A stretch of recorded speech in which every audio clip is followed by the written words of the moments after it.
ಎಲ್ರಿಗೂ ನಮಸ್ಕಾರ. ನಮ್ಮ ಅಡುಗೆ ಚಾನಲ್ಗೆ ಸ್ವಾಗತ. ಇವತ್ತು ಸ್ವಲ್ಪ ಡಿಫ್ರೆಂಟಾಗಿರೋ ರೆಸಿಪಿ. ದಿನ ಬೆಳಗ್ಗೆ ತಿಂಡಿ ಸಾರು ರೆಸಿಪಿ ಹಾಕಿ ಬೋರ್ ಆಗಿತ್ತು. ಅದಕ್ಕೋಸ್ಕರವಾಗಿ ಸ್ವಲ್ಪ ಡಿಫ್ರೆಂಟಾಗಿರೋ ರೆಸಿಪಿನ ಮಾಡ್ತಾಯಿದ್ದೀನಿ. ಮೈಯಲ್ಲಿ ನಿಶಕ್ತಿ, ದೇಹದಲ್ಲಿ ಸುಸ್ತು, ರಕ್ತಹೀನತೆ ಇದ್ದಾಗ ಈ ರೆಸಿಪಿನ ಟ್ರೈ ಮಾಡಿ ನೋಡಿ. ತುಂಬಾ ಸುಲಭ ಮಾಡೋದು ಕೂಡ. ಮೊದಲನೇ ಸ್ಟೆಪ್ಪಲ್ಲಿ ಬಾಣಲೆ ಇಟ್ಕೊಂಡಿದ್ದೀನಿ. ಸಣ್ಣ ಬಟ್ಲಲ್ಲಿ ಅರ್ಧ ಬಟ್ಲಷ್ಟು ತುಪ್ಪ, 1 ಬಟ್ಲಷ್ಟು ಅಂದರೆ ಸಣ್ಣ ಬಟ್ಲಲ್ಲಿ 1 ಬಟ್ಲಷ್ಟು ರವೆ.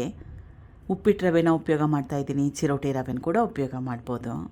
ಎಷ್ಟು ರವೆ ತೊಗೊಂಡಿದ್ನಲ್ಲ ಸೇಮ್ ಕ್ವಾಂಟಿಟಿಯಲ್ಲಿ ಕಡಲೆ ಹಿಟ್ಟು ಅಥವಾ ಬೇಸನ್. ಈಗ ಈ 2 ಪದಾರ್ಥಗಳನ್ನ ಘಮ ಬರಬೇಕು, ಸುವಾಸನೆ ಬರಬೇಕು, ಅಲ್ಲಿವರೆಗೂ ಚೆನ್ನಾಗಿ ಹುರ್ಕೋಬೇಕು.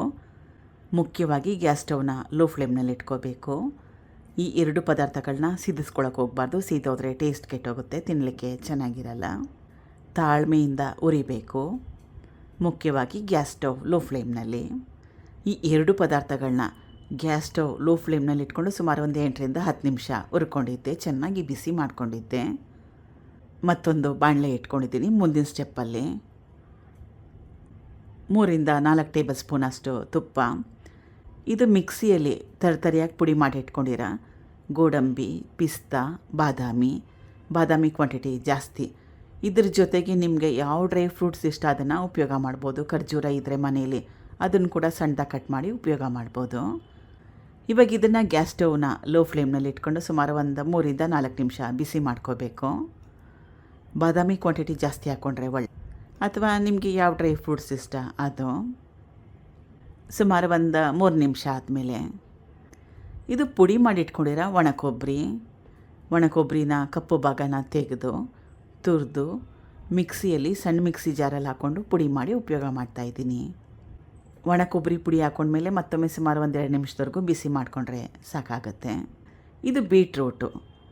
ಮೊದಲು ಬೀಟ್ರೋಟ್ನ ಚೆನ್ನಾಗಿ ತೊಳೆದು ಸಿಪ್ಪೆ ತೆಗೆದು ಕಟ್ ಮಾಡಿ ಮಿಕ್ಸಿಯಲ್ಲಿ ಈ ರೀತಿಯಾಗಿ ಪೇಸ್ಟ್ ಮಾಡಿ ಉಪಯೋಗ ಮಾಡ್ತಾಯಿದ್ದೀನಿ. ಇದು ಬೇಯಿಸ್ಕೊಂಡಿರೋ ಬೀಟ್ರೋಟ್ ಅಲ್ಲ, ಹಸಿ ಬೀಟ್ರೋಟು. ಇದು ಮುಖ್ಯವಾಗಿರೋ ಇಂಗ್ರೀಡಿಯೆಂಟು ಈ ರೆಸಿಪಿಯಲ್ಲಿ. ಬೀಟ್ರೋಟ್ ಪೇಸ್ಟ್ನ ಹಾಕ್ಕೊಂಡ್ಮೇಲೆ ಚೆನ್ನಾಗಿ ಕಲಿಸ್ಕೋಬೇಕು. ಗ್ಯಾಸ್ ಸ್ಟವ್ನ ಲೋ ಫ್ಲೇಮ್ನಲ್ಲೇ ಇಟ್ಕೋಬೇಕು. ನಾನು ಮಿಕ್ಸಿ ಜಾರಲ್ಲಿ ಹಾಕಿ ಪೇಸ್ಟ್ ಮಾಡಿ ಉಪಯೋಗ ಮಾಡ್ತಾಯಿದ್ದೀನಿ. ಬೀಟ್ರೋಟ್ನ ತುರಿದು ಕೂಡ ಉಪಯೋಗ ಮಾಡ್ಬೋದು. ನಿಮ್ಗೆ ಯಾವ ರೀತಿ ಇಷ್ಟ ಆ ರೀತಿಯಾಗಿ ನೋಡಿ.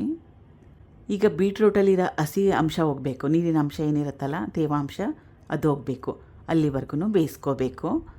ಸ್ವಲ್ಪ ಸಮಯ ಬೇಕಾಗುತ್ತೆ. ಗ್ಯಾಸ್ ಸ್ಟವ್ನ ಲೋ ಫ್ಲೇಮ್ನಲ್ಲಿ ಇಟ್ಕೊಂಡ್ರೆ ಸುಮಾರು ಒಂದು 15ರಿಂದ 20 ನಿಮಿಷ ಬೇಕಾಗುತ್ತೆ. ಪದೇ ಕಲಿಸ್ತಾ ಇರಬೇಕು, ಇಲ್ಲಾಂದರೆ ತಳ ಸೀದೋಗುತ್ತೆ. ಸುಮಾರು ಒಂದು 20 ನಿಮಿಷ ಆದಮೇಲೆ ಬೀಟ್ರೋಟ್ ಎಲ್ಲ ಚೆನ್ನಾಗಿ ಬೆಂದಿದೆ.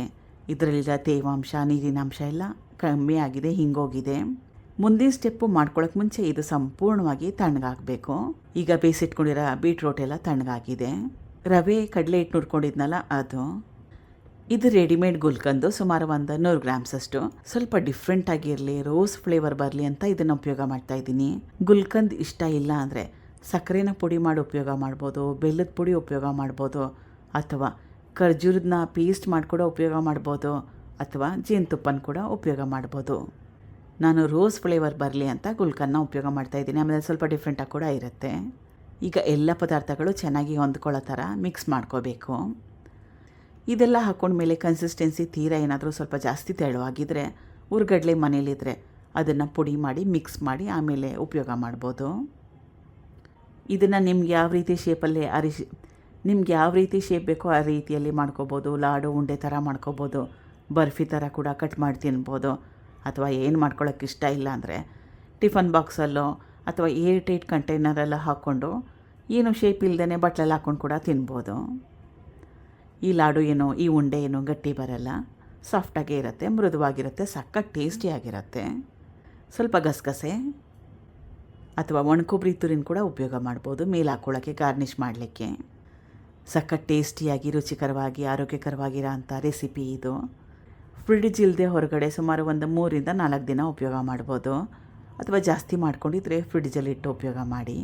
ಟ್ರೈ ಮಾಡಿ ನೋಡಿ ಒಂದು ಸಲ. Thank you for watching. ಧನ್ಯವಾದಗಳು.